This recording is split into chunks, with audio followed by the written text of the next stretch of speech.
This week on Collider and Schmoes Know, Ken Knapsack's girlfriend gets more plugs than Sight and Sound. And After Schmoe. Is that a thing?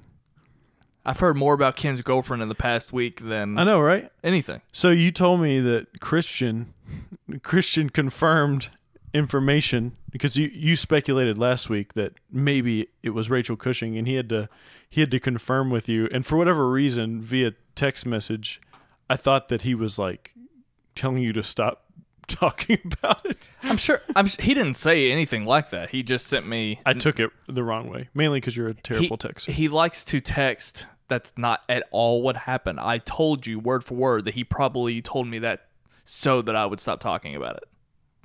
And he loves to minimally text, so he just sent the words out of nowhere, out of the clear blue sky to me, not Cushing. And I'm thinking, I'm like, oh yeah, we talked about her, so I knew what he was referencing.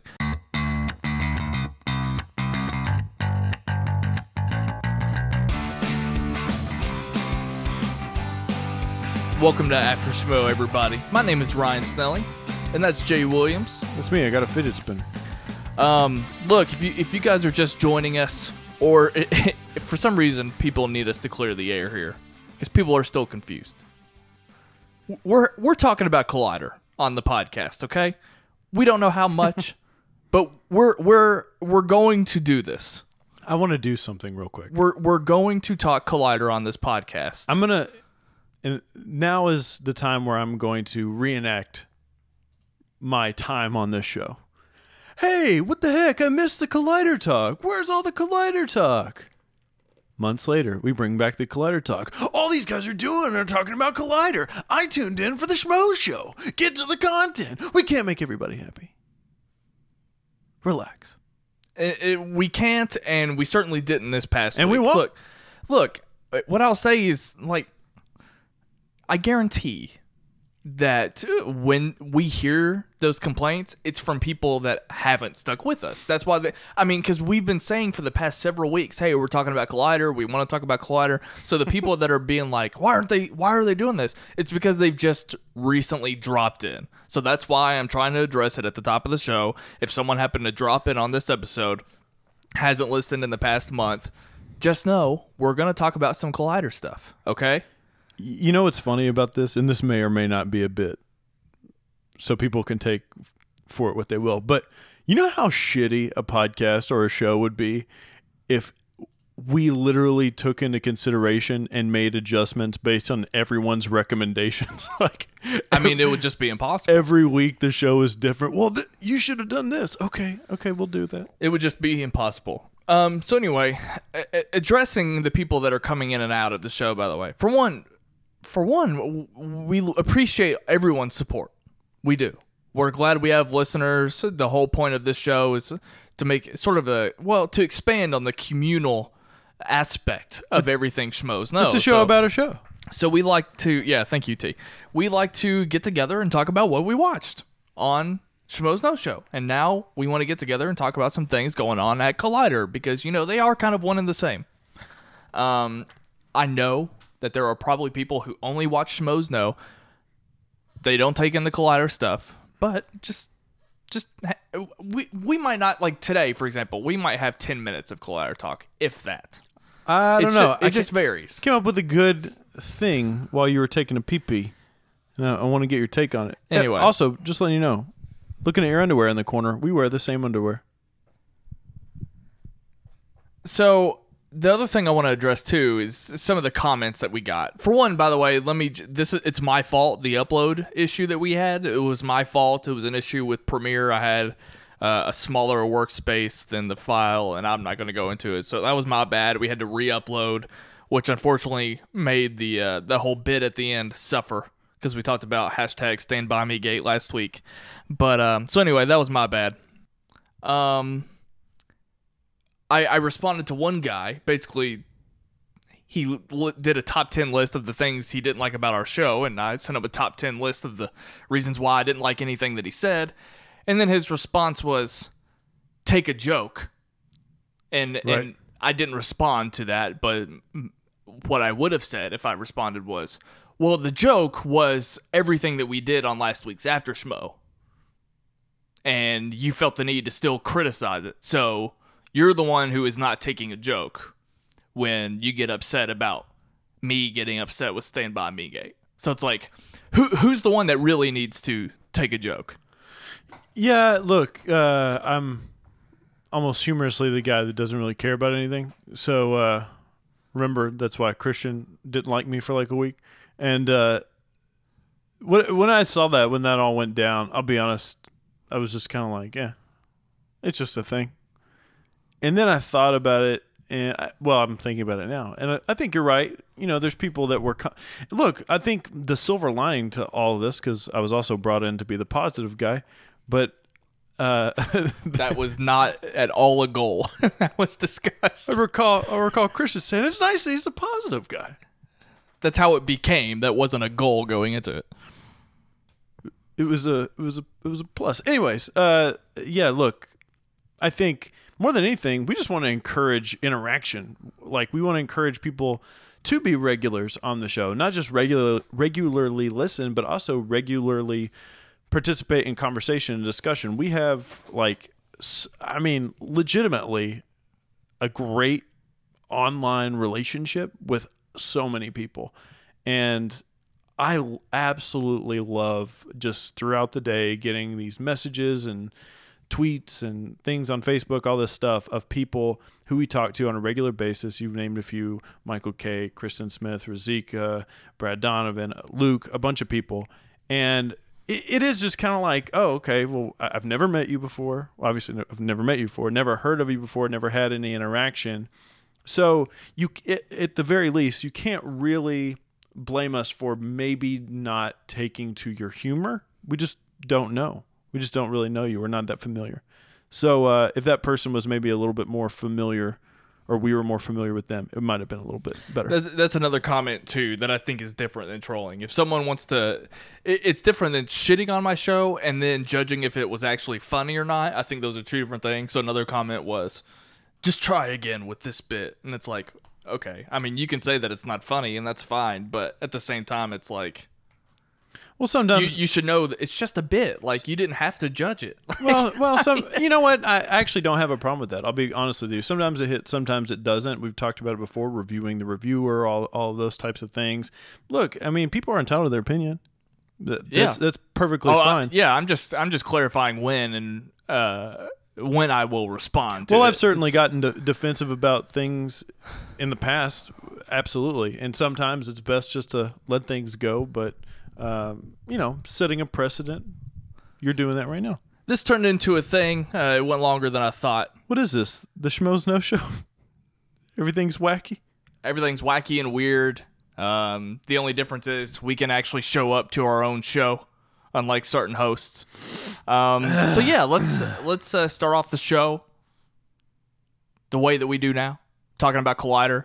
Not a whole lot going on. We kind of exhausted ourselves because last week's episode, our After Schmoe episode, was an hour and a half, which I haven't gotten to that point in a while. We blew our wad. And we did. So there's a lot less to talk about this week.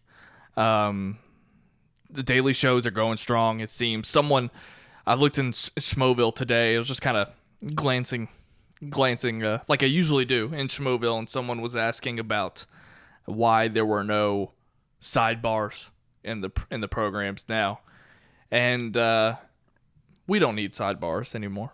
You talking about us? No, Collider. Oh, I thought I saw a sidebar the other day. I'm saying we as fans don't need sidebars anymore. I agree. TV Talk doesn't have a sidebar, and Heroes doesn't have a sidebar. Just because ESPN has it doesn't mean you have to have it. Well, I mean, no, it's not. It's not even that. It's the fact that the videos are so short, and the thumbnail and the title of the video. Are you talking about the daily stuff? Yeah, 100%. The Movie Talk, the sidebar is fine on Movie Talk, but we don't. Someone was asking why the daily shows didn't carry over the sidebar. I'm like, because you don't need it. The title of the show and the thumbnail is pretty self-explanatory. Let me ask you a question. You know that I'm a design guy. I like the aesthetic of things. I've heard of that about you, yeah. I think you are too. I think you've got it in your mind. You're sort of sharpening your skills. And is it about time for Collider to update not all their graphics, but at least some of their graphics? They're entering into a new phase. To me, honest take, completely honest take, some of it looks a little bit dated. It is time. You know what looks dated the most? What's that? The movie talk thumbnails. I agree 100%. That giant green and black bar. You know who has the best? Who? Who has the best? Who has the best design work? Yeah. Like the best show on Collider? Is that what you mean? No. Who's who? Who has the best, like, quote unquote branding? Give me multiple choice. Because I don't know if you're talking about specific shows or TV YouTube Talk, channels. Jedi Council, or Heroes. Heroes. 100%. No, there's like not even a close. Who has? No, I'm not going to get into that. Who has the worst? I didn't say that. I would say Council. Really? Yeah. I don't agree with that. The TV Talk one is a little gaudy. Like, we get it. You're TV Talk. You don't have to have like the buttons and all that other stuff. Just I kind of like it, but I think just make it simple. The Jedi Council logo, that brown, it kind of looks like someone made it in like Microsoft Word clip art. Kristian's gonna be so mad at us. Why? I don't know.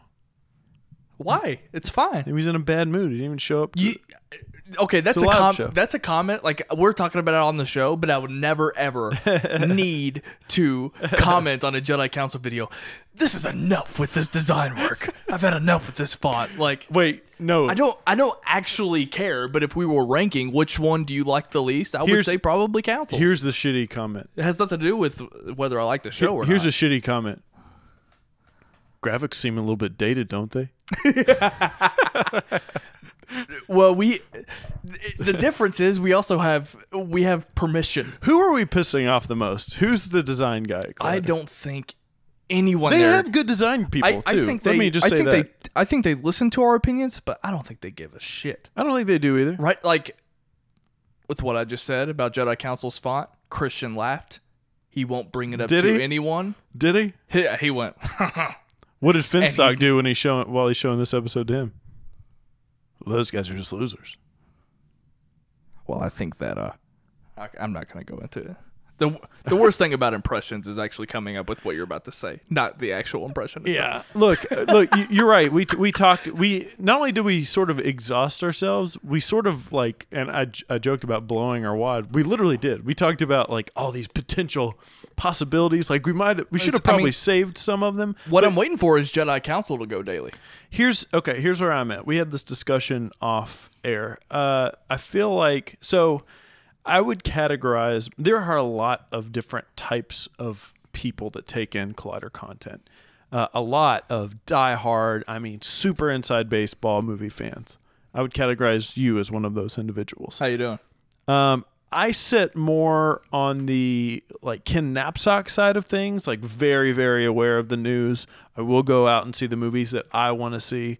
I don't feel the need to go out and see every single movie. Now, here's just remind everyone how many times you've been to a theater this year. 4 or 5 times. That many? Yeah. Remember, I went and saw 2 movies. Logan, Beauty and the Beast. I saw Spider-Man. For you. There's another one. What else did I see? Apes. That's 4. I feel like there's another one, but I can't remember.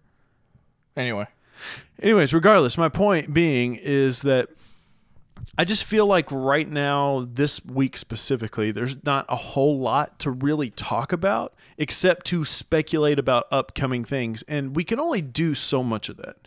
I think now is the time where at least myself, and people like me, maybe the more casual moviegoers who are just a little bit more inside baseball, we're crying. It's crying out for original content to not be supported by like what we've said so much, the news, anticipation, that sort of thing.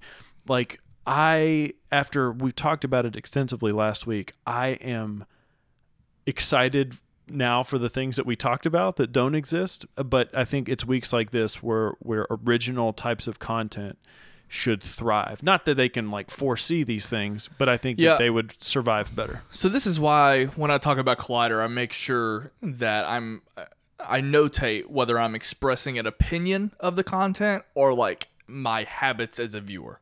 And I think we're crossing this line, and I'm actually going to bring it up when we talk about the live show too.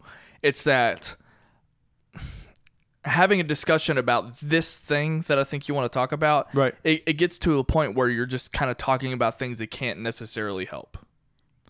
So not necessarily. Like, by design. No, not necessarily. You can foresee certain aspects of No, things. what I'm saying is by design, movie talk is based 100%. to commentary on existing material. Absolutely. So yes, when movies suffer, movie talk suffers. Right. By default. But again, it's not something that they can foresee. So I just don't want to have this kind of, I don't know if I want to have a reactionary conversation like that's not what this is. What this is primarily is that you can what's the word I'm looking for? You can defend against issues like this. For instance, something like the Schmoedown. It's already successful, but something like this is very, very interesting when there's not a whole lot of movie stuff to really discuss and talk about. Obviously there are things that aren't movie related, like TV talk. Comic book shopping thrives at times like this. If you have programming built in that is original, a show like Top 10, which is non-Collider, but that is also a show that thrives, something that is not dependent on necessarily current event types of things. Anything that they have like that, I think, would be better. And not to mention, too, let me also say this. There obviously is a huge fan base of diehard movie fans that Collider, for whatever reason, might not have reached yet. But there are more casual and everyday fans than there are niche, right? We want to get to 1 million. right. You got to break through to the casual, everyday crowd. So if there's people out there that don't care about movie news and headlines and hot topics and stuff like that, what is the type of content that's going to break through to those people? I know we've talked about that a lot. And if we knew the answer, then we would probably have a job. But that's not the case right now. Their Game of Thrones discussion shows Yes. are killing it. Yes. They all have surpassed, As they should be. with the exception of the season 7 preview, they have all crossed 100,000. A week ago, not this past week, but a week ago, they broke 150,000 for the episode 3 of Thrones this recently. And the other thing too about daily TV talk is that the daily TV talks get about the same, maybe a little bit less, but close to what it would get weekly. And I think Heroes has actually fallen. I think less people watch Heroes daily because the weekly Heroes numbers were always pretty impressive. But I think daily people are just kind of, I think, slacking off, and it might go back to coming down from Comic-Con a little bit too. We're in a little bit of a valley between things with comic book movies as well. Maybe, but I was also going to say that there's so much crossover with movie talk and Heroes, whereas TV talk is its own thing. But anyway, so I just find that interesting, and you're right. But something like comic book shopping, something like the Game of Thrones recaps and stuff, right now seem to be thriving, flourishing. Some would say flourishing. Absolutely. I don't remember where we were going with that. It was our Collider talk. We're talking. I know, but I know you were driving somewhere, and I feel like not necessarily. I mean, the main goal of Collider talk is to have conversations. Collider talk. Have conversations about Collider that we are assuming that the people there have never had. Why are you yelling all of a sudden? I don't know. That's the funniest thing about this whole thing is that to me, like when we're like last week when we were talking about this stuff, like that's such a great idea. Maybe we should pitch these things. They've probably thought about most of it. I know. But you know what? They haven't said it, so we sound like the smart ones. That's true. And then people call into Schmoes. Why haven't you given Jay and Ryan jobs? They obviously have all the answers. See, this is what happens when you don't have a podcast about behind the scenes stuff for Collider. Remember that whole pitching shows thing that I was talking about last week? That may or may not be happening right now. Ryan is sucking up to Mark Fernandez. It was a bit. By reciting the worst parts of my resume. I mean, all of those were 100% true, by the way. Of course they were. Oh, man. So now when Collider opens the pool, they can hire you as a lifeguard. If I didn't get hired at Collider after that, quitting Office Depot to go see Harry Potter thing, like, that should get me in immediately. I mean, talk about being a diehard movie fan. I mean, I quit my job. They gave cops their job. Anybody can work there. So anyway, this was a weird week because let's talk about the Schmoedown for a second. Please. I was disappointed with the Schmoedown. Is that how everyone's feeling right now? Here's the thing that I've noticed just in the obviously shorter time that I've been taking in Schmoelider universe content. Kristian doesn't like it when they have low scores. Like, he makes jokes about it, and it's pretty funny. But I think it's a little bit subjective as to what is obviously a good. What a good Schmoedown is. Like, it's a close match. It's down to the wire. It's exciting. I think what a bad Schmoedown is very subjective. Some people could just be like, if somebody's not knowledgeable about something, somebody could gain a lot of entertainment. Umberto. What? Umberto Schmoedown is the worst Schmoedown I've ever seen. Oh, really? Hands down. He blew ass. So some people might take enjoyment out of that, like laughing on behalf of somebody's. I thought it was pretty funny, but also there was a lot of drama with it when Mark Ellis didn't know that the Nickelback song was in. You know what makes a bad Schmoedown for me? What's that? Just a slow first round.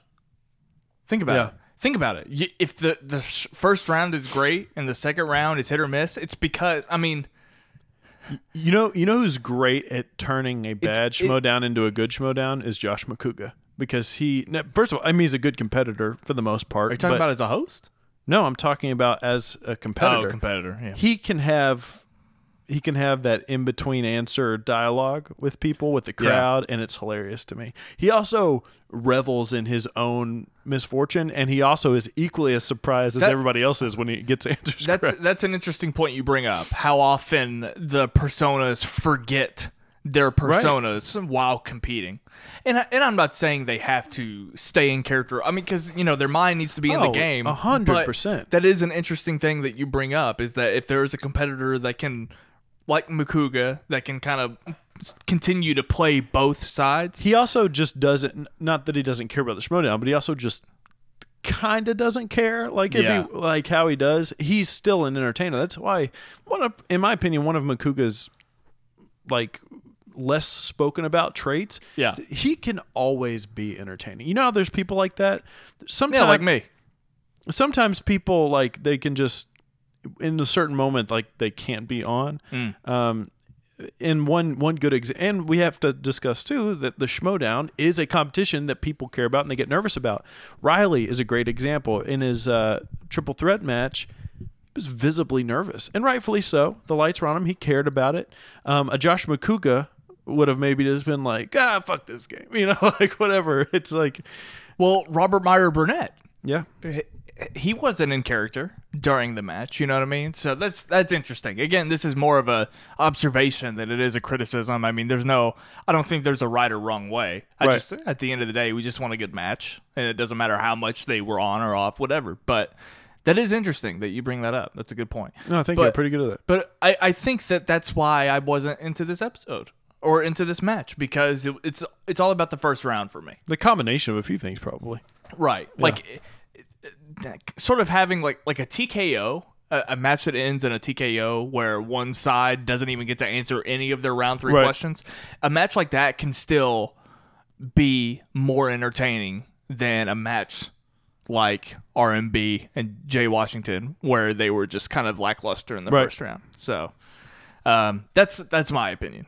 So I wasn't really that hyped. And we love our Robert Meyer Burnett. I mean, I don't know how you feel about him now that he's at the Lions Den, but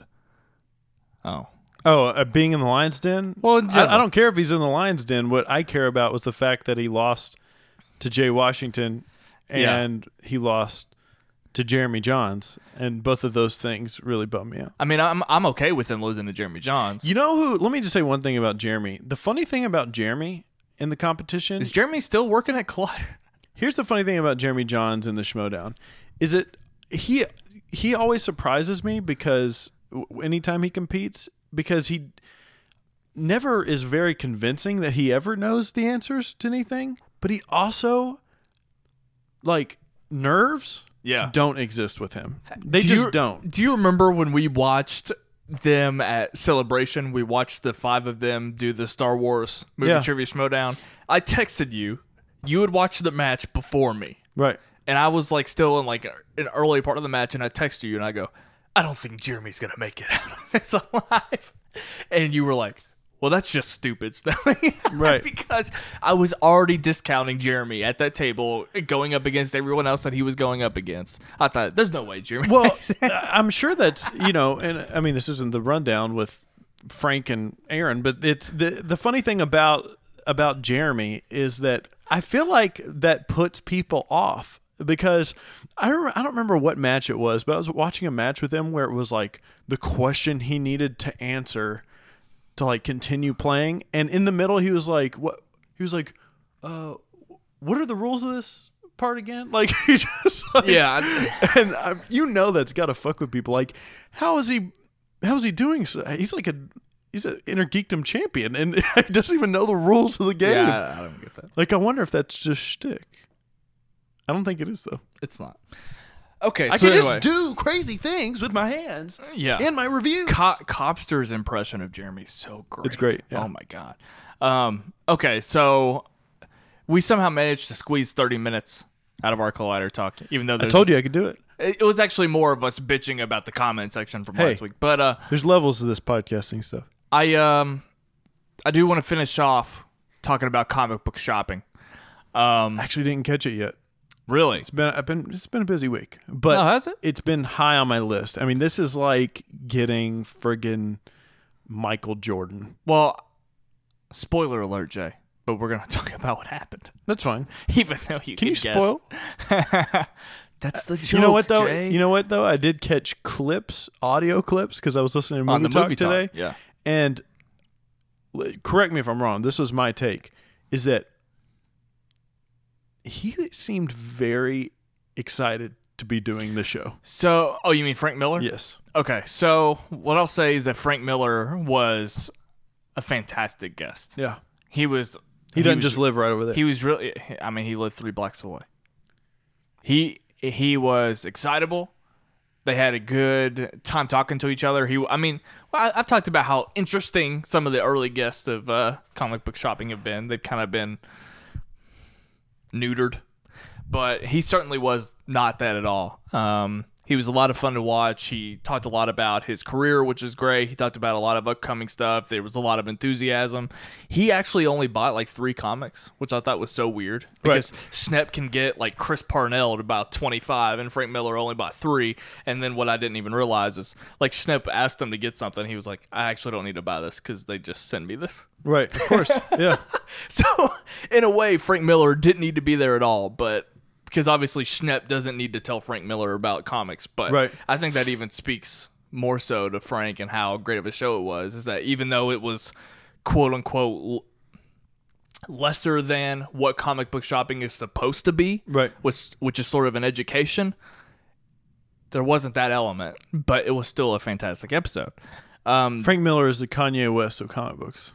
The one thing that I noticed primarily, and Schnepp sort of affirmed this on Movie Talk today, from what I understand, they had never really interacted before. Which is crazy to me. Yeah. So not just crazy because of who they both are and how involved they are, but just, again, I only heard an audio clip, but he seems so comfortable to be doing it. So what I noticed and what I liked was that Schnepp wasn't being gangster Schnepp, making jokes about rim jobs.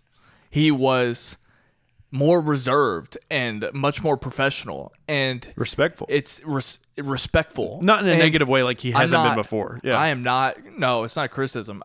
What I noticed is that he was just kind of, you could tell that it mildly was starstruck.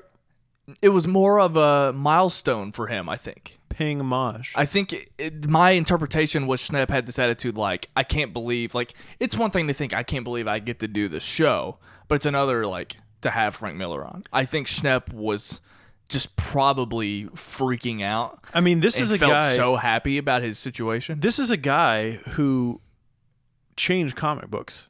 Not just changed John Schnepp, yeah. not just Slayer not issue. just change comic books, but let me put something into like framework for people. Frank Miller's Batman comic book has now set the tone for the entire DCEU and has carried across its inspiration from Nolan to now. So he's crossing boundaries.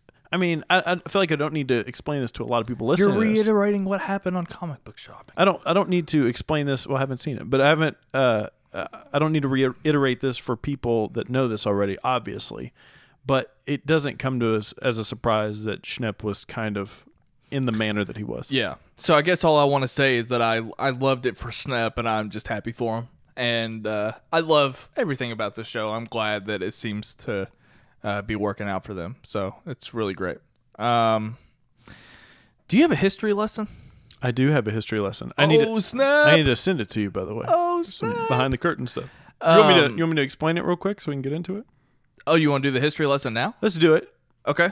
What do you got? So this one is a little bit different. It's a little bit special, but it actually, strangely enough, relates to the live show this week. There was a little bit of a discussion about some novelizations and movies, and the 50 Shades of Grey came up, and Kristian was taking phone calls back in the Toad Hop days, and got a phone call from, I can't say her last name, Leanne Lecoulter, former guest on this show, the Queen Bee, the Queen Bee of Schmoeville. So much respect for her, not just for what she does in the online worlds, but she called in to give her take on 50 Shades of Grey, and it was fire. I mean, it was straight up fire. We talk all the time about how phone calls on this show can go well or they can go bad. This is a type of person who knew what she wanted to say. She had a point, and there was no Kristian butting in and okay, thank you, we'll talk to you guys later. I mean, she made her voice be heard. So let's listen. Let's check it out. Hey, you are in Schmoeville. Who do we got? Hey, it's Leanne from New Jersey. Leanne from New Jersey. What's up, Leanne? So, Leanne, have you read the novel? What do you think about Jennifer Lawrence, if you have or haven't? I've read the novel. Okay. I've read all three. They're the biggest pieces of shit I've ever read in my life. So why did you go to 2? Because that's because what she just said is the reason they're making the movie. Yeah. Because she read Exactly. she read all 3. Because again, she's sitting there. It's trash, but it's those. It's awful. Yeah, There's nothing remotely redeemable about it. Yet you're going. And if Jennifer Lawrence gets attached to this, Yeah. that's just sad. But you'll go see it. I'm But sorry. here's the But you'll go question. see it, Leanne. Were you more embarrassed because No. the book is Yes, you were. No, I reading wouldn't. it? You're lying. No, I Reading the wouldn't. I book, think it's a though? piece of shit. I'm sorry. But you read all 3. So did you read them in public? You are gonna go see. You are full of it. You're definitely gonna go see it because you're gonna say to yourself, you're going, wait a minute, how is she ever gonna pull off that scene? Oh, okay, did you see it? Yeah, matinee. You saw it. Dude, she could be the most Oscar-winning actress in the history of the world, and even she won't be able to pull off really bad fan fiction. It's awful. Well, I think There's nothing redeeming. I read about hideous. I read about half a chapter of it once And in that a was friend's it. house. And then you were done. The Sears catalog was more erotic, but Really? yeah. You know what it laugh. is? It's like it's the train wreck of books. Yeah. You Yeah. can't put it down. You have Yeah. to keep reading it because you're like, it Clearly. must get better somewhere along the line. And- Leanne, It's did called you 50 Shades of Suck. Leanne, did you buy all 3 at once or just one by one? Did you go back to the store separately, or you It was just like a one-by-one thing, which was very unfortunate. And I wish I your could case- erase your it off case my is Kindle crumbling. now. Yeah. Your case is crumbling. Did you inside. think they were going to get better? Like, each subsequent novel, you're like, well, this has got to be the one. that third one when they go for the Death Star better be better? All right, Leanne. Right, I'm waiting for The Empire Strikes Back on 50 Shades somewhere along the line. It'll It's got to happen. get better, right? Well, Oh, Leanne, gosh. thank you for the call, and we're hoping to see a Tiffany Smith 50 Shades of Grey poster soon. Oh, Thank you God. so much. Oh, count on it, man. Count on it. Oh man, This that is one of my history least favorite lesson things was that you do. great. I loved it. I hate Anyway, when you act like you've heard it. it's my show. We're gonna talk about Schmoes Know Show number 295. Something about best prequels and Scott Mance. We like to start off the show, or the show recap rather, with Jaye Williams' stream of consciousness notes. These are the notes he takes while watching the Schmoes Know live show. Jay, Before I start, we're approaching 300. Do you think Kristian will be on the 300th episode? no, No? Was that a no? no chance. Okay. These are your Schmoes Know stream of consciousness notes brought to you by sitesoundpod.com. Kristian is missing. Energy is a little low. Mark talking about how he needs his CBS sounds like my dad. Shout out to Ray Ray. Okay. Kristian hates horror, so he goes to save seats while Mark hosts? Doesn't Mark host movie talk all week and have a second job as a comedian? Give him the night off. Ooh, I want to talk about that. I might have a minor crush on Perry. You know, there's not much to talk about when McGregor and Mayweather come up twice and Mark says, "What do you think about this stuff, Ace?" Sight and sound listeners know how I feel about prequels. I don't like living in the past. Ken is so right with his take on prequels. I think I'll just let the mystery be. Finally, Ace gets his own segment. And that is your Schmoes Know live show, stream of conscious notes, brought to you by sitesoundpod.com. Wow, what did you fall asleep? Did your phone die? What's going on there? That was a quick segment. It wasn't a lot to talk about. In fact, Yeah, we'll get to it. I actually do have one more note. You ready for this one? Yeah. Hang on, let me get to it. Okay. My last note came towards the end of the show. At 10:43 p.m., a text message to Ryan Snelling. Call was my message. Ryan's response. Fuck no. And that is the last stream of consciousness note. Okay, I want to make a call back to something that I said earlier in this episode. So I don't think I've said it often. How happy is Kristian that we gave him both of his favorite segments? Oh, he's thrilled. Oh no. But I might be ruining it. Probably not anymore. I'm gonna ruin it right here, right now. I haven't said it very often. I've been doing this show for almost a year and a half, just about, and I just simply I wasn't feeling this episode. Yeah. Why is that? For a lot of reasons. I think that. Can I also say that I mildly agree, but a lot of it had to do with what I said earlier about not a lot to talk about. And there's that, I think. But you have Scott Mance on. To me, normally, Scott Mance is a headliner. Like, every time I see his name, if he's going to be the guest, I know it's going to be a fun time. I love Scott Mance a lot. Breast prequels is a conversation that I might have, looking back, preferred to have had. Breast Sheridan wasn't even there. Yeah. Best prequels, it's the title alone of the show sounds like a winner. And what we got is, Kristian was eventually going to be there. He was in a meeting, apparently, and then... Where are we having meetings during the live show? Yet again, it became him going to a screening, which, Whose fault are these meetings? They moved... Probably Mark Fernandez, which, by the way, is not the owner of Complex. Right. Mark, don't schedule these meetings during the live show. You're hurting our show. Can I bring that up real quick? Jay, yeah. So a couple of people messaged me to tell me that Mark Fernandez didn't own Complex. And so I tell you, Jay, that... Yeah. So, Jay, tell me, what was your response when I said... So, sometimes this happens on podcasts, and there is knowledge that is put across, and in my mind, I say to myself, I don't think that's right, but I'm not going to say anything. Another time it happened was on our Game of Thrones podcast, and you proclaimed that Dragonstone was where it was, and I was like, I don't know if that's true. And I just let it go. But you know what? It's fine. I'm happy. I'm happy that you say things with such confidence. That's fantastic. But I literally followed Mark Fernandez like maybe a month ago on Instagram. Yeah. And I saw, I think in his bio, it says GM of Collider. So and to myself, I thought, I never knew what his official title was. And I've retained that knowledge. Yeah. So when you said it last week, I was just like, well, I don't really feel that bad because Mark Fernandez doesn't know what I do. That's fair. So anyway, GM of Sight and Sound. Where Movies. was I? What? Oh yeah, we talked about the meeting, and then it goes back to the fact that like, well, we moved the Schmoes Know Show from Thursday to Wednesday to avoid situations like this.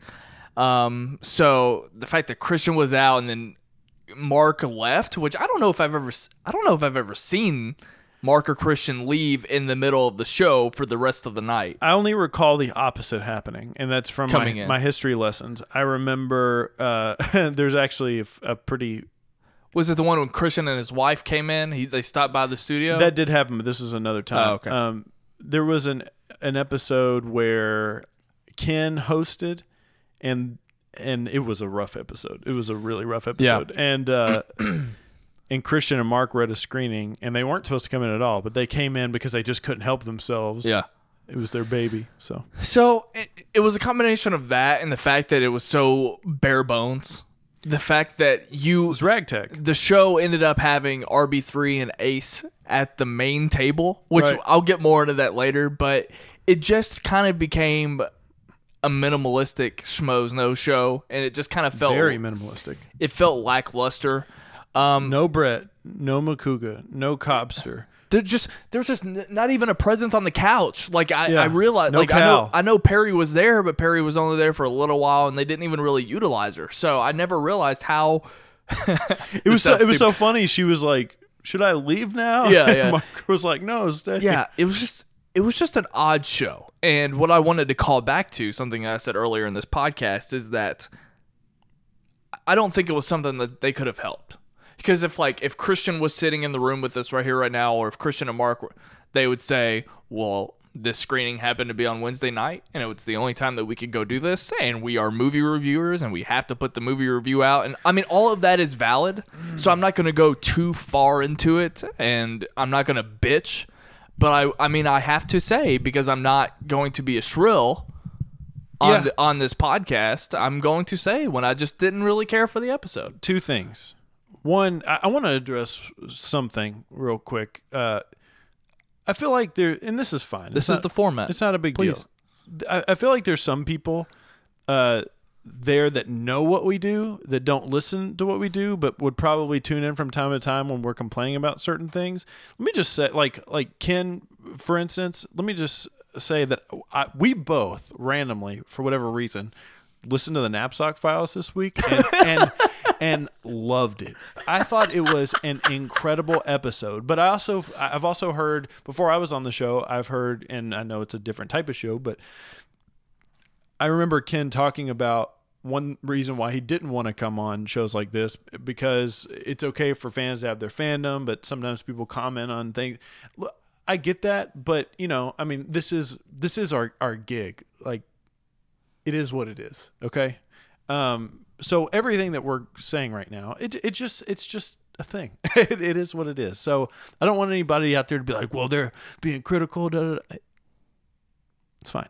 The other thing I want to say about Mark and Kristian doing movie reviews, because they have a movie review channel, I'm not the only one that said this. They also have not been doing movie reviews together. Yeah. And I get that. I get that at least one of them needs to put out a review, at least one, on Schmoes Know. But if they do not do an Annabelle Creation review together, I think it's sort of silly, because somebody else could have reviewed Annabelle Creation for Collider. No, that's not how I think that would help their argument. Like going back to the hypothetical. Well, that's another thing Kristian and Mark would say. People are complaining that we don't do reviews together. That's what I'm saying. Annabelle has to be one they do together. There's no doubt in my mind that they do it separately. But yeah, 100%, and that's what I'm saying, and I agree with that. Like it would be a shame that if we didn't at least get them reviewing together. Yeah. Another thing, I don't know how I feel about T. What I will say, I like that she is unashamed about whatever her opinion is. Oh yeah, that's what I like. No, I do too. I love that. I think that, you like that? She was also on Movie Talk, and I've had this little bit on the show before how I talk about how me and Kristian would be best friends because we have this in common, and me and Makuga would be best friends because we have this in common. I did that for weeks. I was talking about how everyone in that studio would be my best friend. For the very first time, I am saying that if T knew who I was, she would fucking hate me. Can I pick up on one thing with that? Here's one thing. Here's one thing that I appreciated her for, her owning her hipsterness. At one point, she had brought that up about liking IPA and this and that. I can appreciate that. I don't know how old she is. I'm going to assume that she's a fellow millennial to a certain extent. And the funny thing about it is where she also lives up to that name is, and this is fine, teach their own, not liking Star Wars, not liking comic book movies, not giving two fucks or whatever it is, like just and again, this is just a commentary on what other people would probably say. They'd probably say, oh, you're just going against the grain to be doing this and that, and it's just like, yeah. I think what I want to say is I love that she was different than everybody else. That's not my complaint at all. I think you and I share common criticisms of Star Wars. What I want to say is that I think T would have been appreciated more had she been on a heightened show. Someone to help support that her would type have of personality. That would have sort of exaggerated her dynamic or her contrast to what everyone else is doing. Kristian would have been great with her. I think because yes. To say that she doesn't care about Star Trek and dig deeper into that. Yes. Yeah.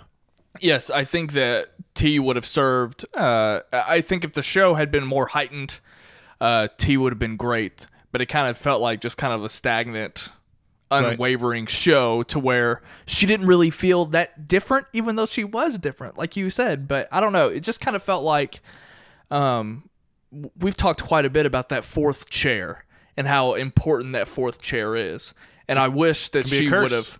I wish that she would have shined. But I mean, there were also funny parts that she provided too. Like I don't think the giving a fucks bit throughout the night was funny. But she didn't feel cursed to me in that chair. I just think what you're saying is true. Is that maybe her personality at the table wasn't used to its full advantage.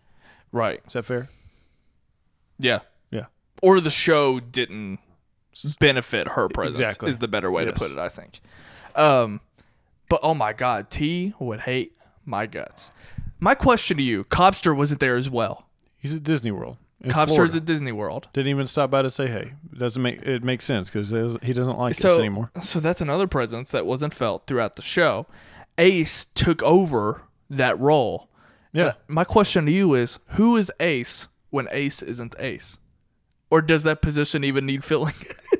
Ace is Ace, the most underutilized person. So Ace took Cobster's seat. Who took Ace's seat? He's Chris Hartwell light. That random guy in the background was there again? He's the new Chris Hartwell.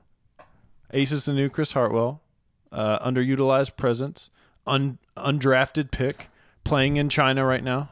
Oh, I just thought of the best metaphor for this show. Emeka Okafor. I've already moved on from that. The best metaphor for this show, the most symbolic thing about this Schmoes Know Show.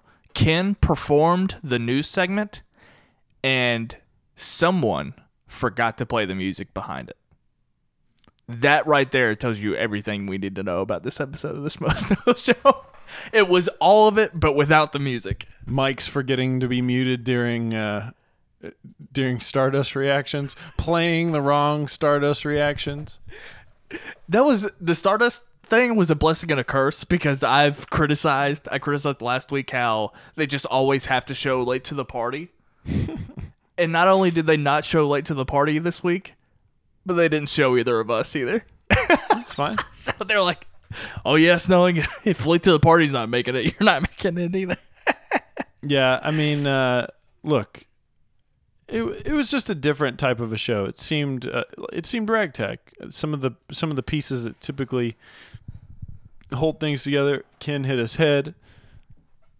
And that's a funny thing about Ken too. Ken is really good at this job. Like Ken is great on the mic. Yeah. He's incredible at it. But I feel like sometimes he also embraces his ability to be somewhat of an introvert from time to time. And I don't know how much he was called upon previous to this episode. Like if okay, you're gonna for sure host. I'm sure he knew. I don't know, man. It was just different. I want to go back to what you said in your notes real quick, and we'll kind of cap the Kristian and Mark thing with this. It is weird that for some reason it's all why is it that Kristian is always the first person to go when I always just think that Kristian is the main person on the Schmoes Know Show. Like you had a great point in your news. Like why is Mark the one that has to carry that weight because Kristian's at a meeting when Mark is now the full-time movie talk host? If it would have been any other movie besides a horror movie, it wouldn't have been a big deal. But he's made a huge point about horror in the past, just how it's not his thing and this and that. But yeah, I guarantee he's going to be he's going to pick up on our point of we needed to review a movie. It's a great point. Come up with a different one. It's a great point. Yeah, it's weird. It's just weird. But anyway, you're just now. How many times have you seen Perry on screen? You're just now developing a crush? What did she do differently? Is it because she liked Star Trek? What was it? She showed how open-minded she was? Where is this coming from? She works very hard. She does. I work very hard. Yeah. That might be, I don't know. You both care about your hair a lot. I definitely care about my hair a lot. Yeah. 100%. Perry, we out here though. I want Kristian, make sure you cut this out and send it to her. So stupid. What if he's like, okay, right here at this point? Does Kristian respond to us while he's listening? And he's like, yes, I do. I don't know. I want to say real quick, because I do want to talk about Scott Mantz before moving on. I respect the shit out of him for loving Star Trek no matter who is in charge.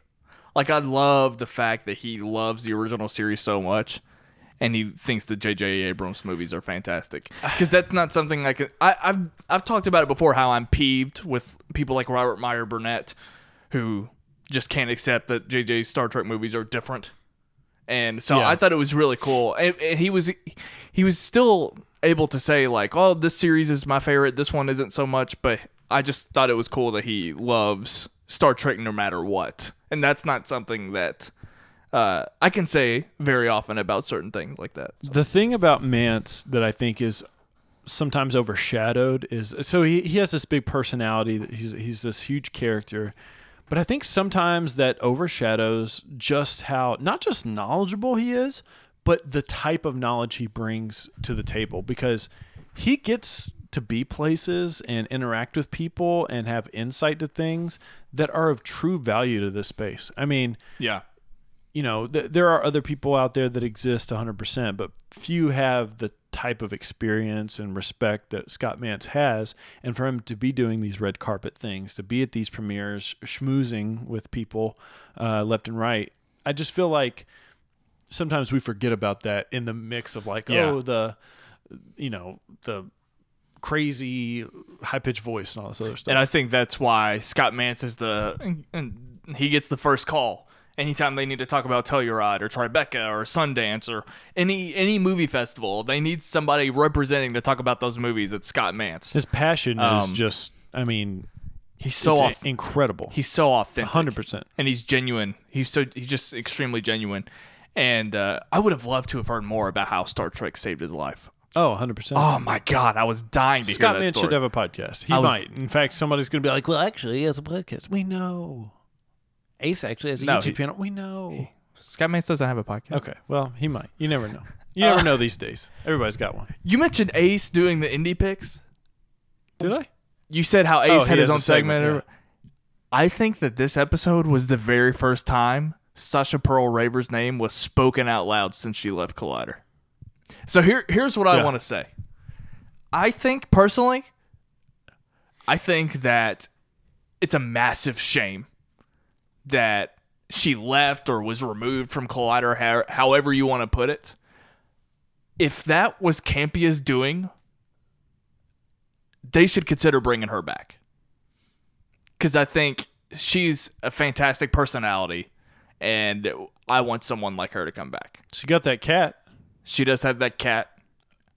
I would love to see that cat go up against Kristian again. I want to address one thing that wasn't in my notes that I did take a note about to you, but not in my actual notes. How ridiculous is it that in order to inform people about our show on the live show that we had to rely on somebody calling in to bring it up? Is it time to tell people what you did? Why RB3 is so pissed at you? What I did? Yeah. That was the bit. Is that Brian Snelling knows what he did. Well, I wasn't going to get to the end yet. I wanted to talk about one more thing before we got there. That's like the end of the show. Oh, okay. Brett Sheridan. Where is he? Pneumonia or whatever he's got. Bronchitis doesn't take that long. Something else is going on. You can have bronchitis. I looked it up. 3 to 10 days, bronchitis can affect you. And the cough can linger after that for a few days. But we're well past that. It's been like over 3 weeks since he's been on the show. And then you take into consideration the Comic-Con stuff, too. The fact that we haven't got him in a while. Yeah. And the last time he was on, he was sick. And I looked it up because I messaged him to see if he'd come back. He hasn't been on Twitter in a month. So I hope everything's okay. I don't know. I hope nothing. They kind of threw it under the rug. Mark was like, don't be yelling about Brett. He's coming back, blah, blah, blah. And they kind of threw it away like it was no big deal. Right. But I can't help but wonder what the hell's going on. I hope he's all right. Me really too. Do. That's another thing that was missing. Like, if Brett was there, he could have saved this entire show. Oh, 100%. 100% agree. Okay, so let's talk about all this phone call business. Okay, everything that was going on with the show itself, with me, with you, and all of that. So to answer your question, what it is I did to RB3, I don't know. If he's one day you texted me and you were, well, it was about the uploading thing and how. What didn't he have a problem with you one day where he was like everybody else uploads this a day before, but I have to wait on you all. Here's what I'll say about that. For one, that was nothing. Classic people being mad at Snelling for something like that. As far as I know, yeah, I wasn't mad at him. That was just a discussion about how he wants to receive After Schmoe. There was no tiff between us. Basically, what's been happening ever since I've been doing After Schmoe, I send them a YouTube link, and then they download the YouTube link and then re-upload to their channel, and that's how I've been doing it for the past year and a half. If it needed to be done any other way, it could have been done that way. And last week, I sent them a YouTube link, and there was an upload issue. It only uploaded like 8 minutes of the entire show, and he had to take it down and do it over again. And it was just a coincidence that it messed up last week because that was my fault where the last 8 minutes were cut off. And so he was like, don't send me a YouTube link anymore. Send it via this website or whatever. So I was like, okay. So I don't think that has anything to do with what he was referencing last night because that was just nothing. It wasn't a fight. It wasn't an argument. It was just a conversation. Right. So I don't know if that's what he's talking about. I don't know if he's talking about when I was referencing that Rise of the Planet of the Apes thing, because that was also nothing. I never took that as anything, and he tweeted out that he wanted to block me on Twitter, right? Just because we had a disagreement when that wasn't a big deal either. I played it up on After Schmoe, but it wasn't a thing. At least I didn't take it that way. So I think that they were just trying to get me to call in. Well, yeah. I think it came up. The call came up, and it was what it was. I thought it was funny. Probably didn't get taken. The full advantage of it probably wasn't taken, but it's the same thing that I've requested for the last, since I started the show. Really, since I started being on the show, was that it was a great example of somebody calling in and completely throwing things off, because I don't think Ken could remember my name. I think somebody had to write it on a board to hold it up. Ken was like, Jaye Wilson. Yeah. Which is fine. So anyway, Lieutenant Dan called in, and is that who that was? Yeah. He promoted After Schmoe. He asked why can't Ryan Snelling call on the show? Oh, he's the one that bought all those shirts. Yeah, I think they were trying to trigger me into calling in. Yeah. And you texted me and said, "Why don't you call in?" And I said, "No." Cuz you know what, Jay? When I call in, the schmoes are going to be sitting at that table. Right.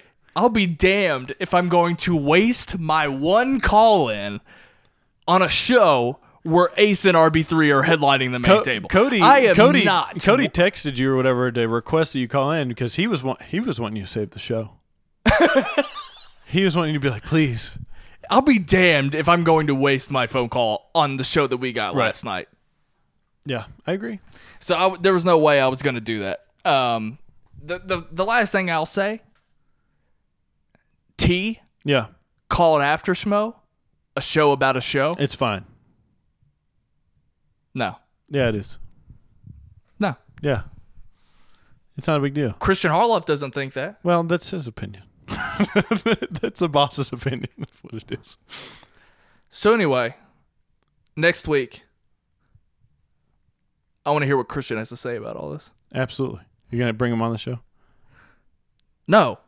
I expect him to talk about After Schmoe on the Schmoes Know Show. There you go. All right. All right, well, I got places to be. You ready to wrap this up? Where can they find you online, Ryan Snelling? You can find me on Twitter and Instagram at WhatUpSnell. You can find me talking about Collider and After Schmoe on the Schmoes Know podcast feed on iTunes or on the SK Plus YouTube channel, where you can get all kinds of other shows. Like the Top 10 Show is back, Outlaw Nation, Don't Be a Beardo, might have Ken Knapsack on it soon. You have Schmoedown Rundown with Frank and Aaron.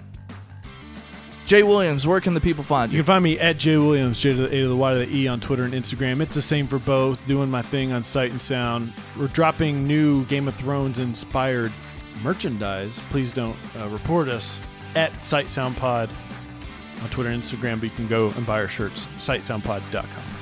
All right, everyone. I'll see you later. Bye-bye.